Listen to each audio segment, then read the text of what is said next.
got something on your mind. You got yourself a fast little ship? I'd forgotten what engine sounded like. The closest thing to that on Kashyyyk is an uller in mating season. Ugh, frightful.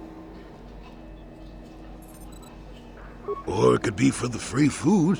What's the gunk that comes out of the synthesizer on this bucket anyway?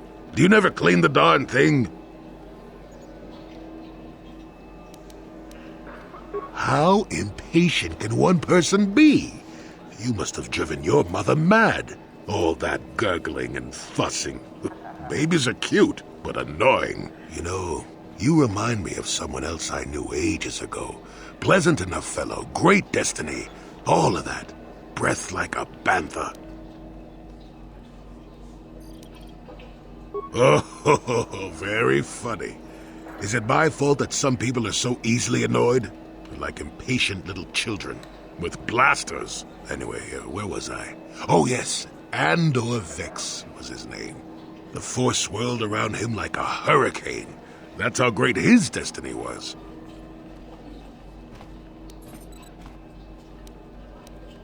Well, it's not so much a hurricane as a slight breeze. But that doesn't mean anything.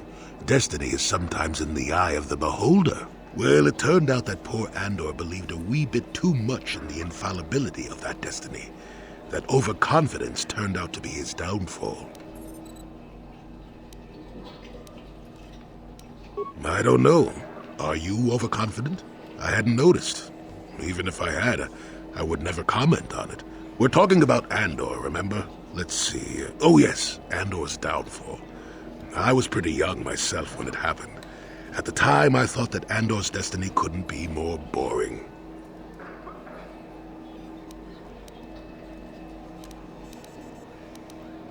Well, let's just say that I was a strapping young lad with a full head of hair, and Coruscant was a small town with a well.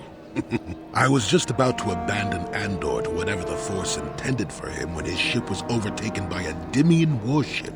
Now, you've probably never heard of the Dimians, but at the time they were a nasty lot led by a nastier overlord named Krat. Tall fellow, big teeth. Krat has us hauled onto the bridge of his ship for questioning, and that's when I knew that Andor's destiny was at hand. Swirling force, remember? Jedi here. Granted, I was just interpreting the signs, but we get trained in that sort of thing, more or less. Well, Andor decides that his destiny makes him invulnerable and starts making all sorts of demands. Free me now. I'm not answering questions. Blah, blah, blah. Don't you know who I am? Krat decides he's had enough and begins crushing Andor's neck.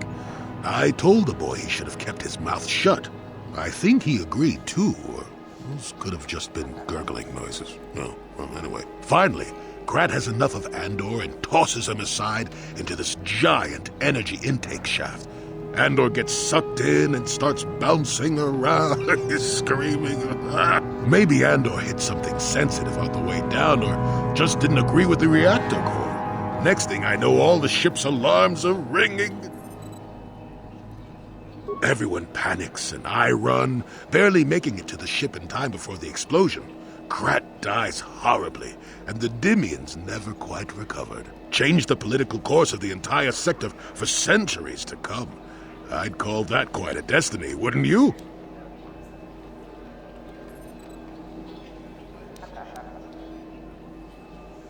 What, are you kidding? What are the odds of that happening anyway? 1,000,000,000 to 1? You should do so well as to be sucked into the engine of some evil Sith Lord, you know. Andor was a hero. Sort of. Anyway, go on. My throat is dry and you're making me cranky. Shoo!